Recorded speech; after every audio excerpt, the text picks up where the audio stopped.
No.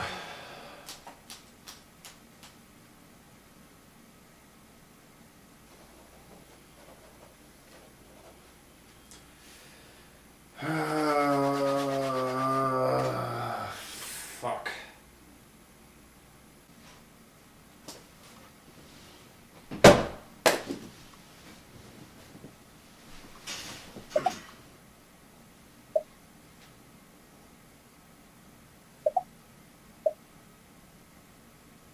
You think that people would have had enough of silly love songs?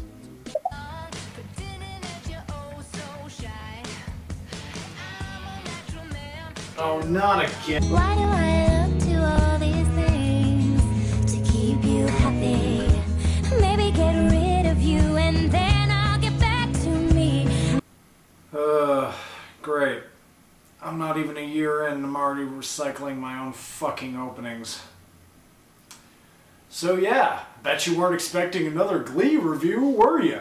So yeah, either I'm a fan of self-mutilation, or I just want to remind you little bastards that I do other reviews besides just games. Anyway, since there's no recap for this episode, I guess I'll have to do my own. She's a psychotic neat freak who loves the walking cock, Will Schuester. But he decided he prefers just porking random chicks, so she ran off and married her dentist, who just happened to be Uncle Jesse from Full House. And that's what you missed, I guess. So the episode starts up with Emma running a celibacy club, and yes, that is lamer than it sounds, where the only two members, Psycho Bitch and former Preggy, are fighting over Captain Emo again because, of course, there can't be a single show in existence involving teenagers where there aren't two dumb bitches fighting over some guy. Then again, if I was a girl and this were considered the manliest things on campus, I guess I'd be clasping at straws too. I'm just so disappointed. Too easy. Anyway, lunch rolls around and Emma's sitting around bitching about celibacy to Cockmaster when all of a sudden... Sounds pretty lame. Ah, and now we run into the first major problem with this episode. Ladies and gentlemen, let me introduce you to Gwyneth fucking Paltrow. For those of you who don't know me that well, let me summarize my thoughts about Gwyneth Paltrow joining the show temporarily. Stupid bastard! I could stab you in the eyes right now, so help me God! So in this show, Paltrow is playing an annoying, smug, overconfident know-it-all with a head as almost as big as her ego. You know, like in real life. She proudly proclaims from the highest levels of certainty that all the kids in the high school need to be given more sexual education. This is a condom which can help prevent the spread of HIV, which can lead to AIDS, and it also prevents pregnancy. Wait, cucumbers can give you AIDS? Seriously? Because I just had them on my salad. And that assumption turns out to be 100% correct.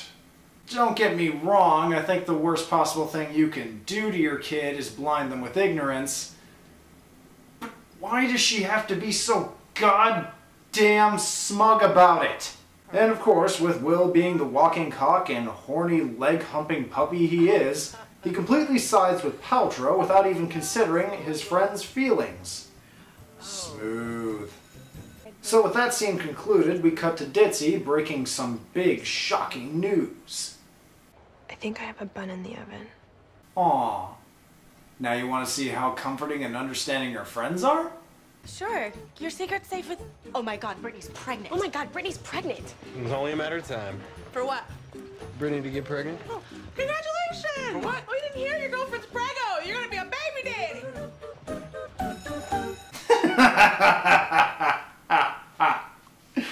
Oh man. I want that guy's face with that exact expression on a shirt. Now, before you even begin to even think about caring, let me calm those fears with quite possibly the dumbest line ever uttered on television. And yes, I do mean dumber than Ditzy herself mistaking a 50-year-old bleach blonde female actress with dollar store green makeup on with Santa Claus. I don't need to go to a doctor. I just need to look outside my window. 3 days ago, a stork built its nest on top of my garage. I'm not stupid. It's obviously getting ready to bring me my baby. I know where babies come from.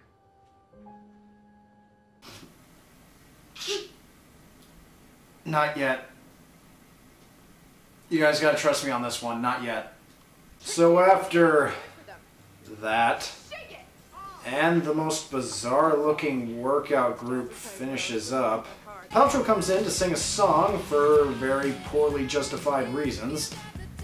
And as far as the performance itself, I think it can best be described like this. Ho, ho, ho! Anyway, Emma isn't happy about Paltrow and Cox's teaching method, so she forms a plan to do a song in rebuttal to prostitutes. I mean Paltrow's. But enough with character development, let's see what the others are up to. Can you think of a celebrity who released a tape of their intimate relations that didn't make them more famous? Ugh. Even the most perverted people in the world wouldn't find that appealing. Ugh. Be like watching an NFL player hump a cow. Ugh. So to help get that horrifying and scarring image out of your head, boom! Random and unnecessary dance number! So after that, Paltrow plays police and therapy for a minute. Then we rejoin Blaine trying to teach Kurt how to be more sexy with his expressions during performances. All right, so give me sensual. Oh no, Kurt, that's not sensual. That's the spider monkey trying to take a dump face. But, okay. Try showing me competence. You think you can do that for me, Kurt? Show me competence. Okay, I'll give you that one. That's at least more competence than I ever saw in Will Ferrell and Melinda. So after that, blah blah blah crappy song and dance number between Cock and Paltrow, sad face, moving on. Then Emma and the Celibacy Club sing the song Afternoon Delight, only to have their world crumble by being told the actual meaning of that song, even though I'm pretty sure the rest of us all figured out that when we were like 12. Then Paltrow performs another therapy session with Uncle Jesse and Emma. Then another rude comment from Paltrow. Then a classic dun dun dun moment. End credits. So that was all the bad. So now, let's talk about the good. Yeah, believe it or not, I'm not just some rabid Glee hater. And there's actually about a good half of this episode I didn't talk about. Yeah, the other half was stupid, but even some of the most critically acclaimed shows in the world have stupid moments in them.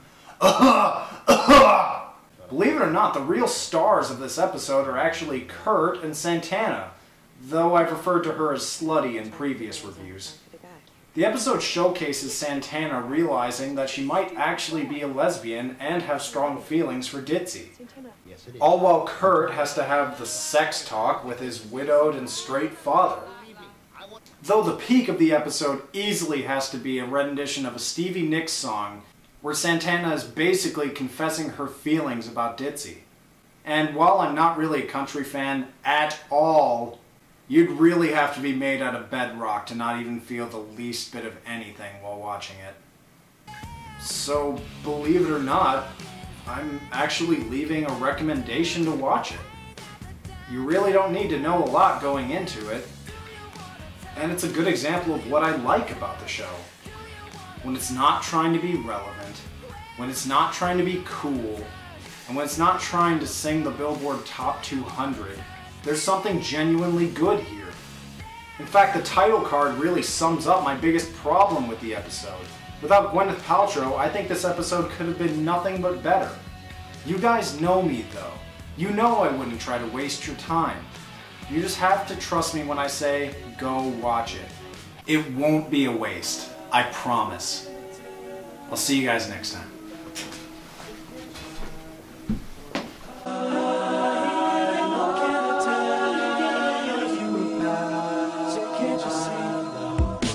You think that people would have had enough of silly love songs? But I look around me and I see it isn't so.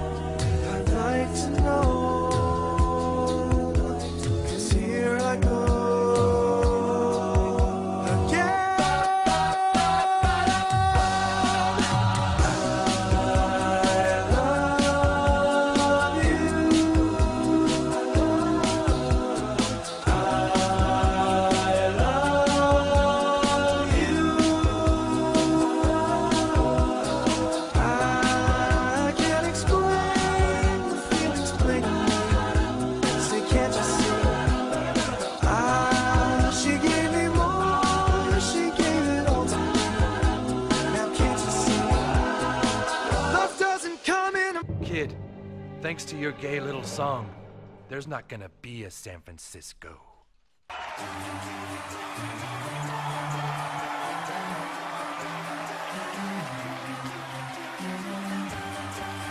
Just a small town girl. What the fuck?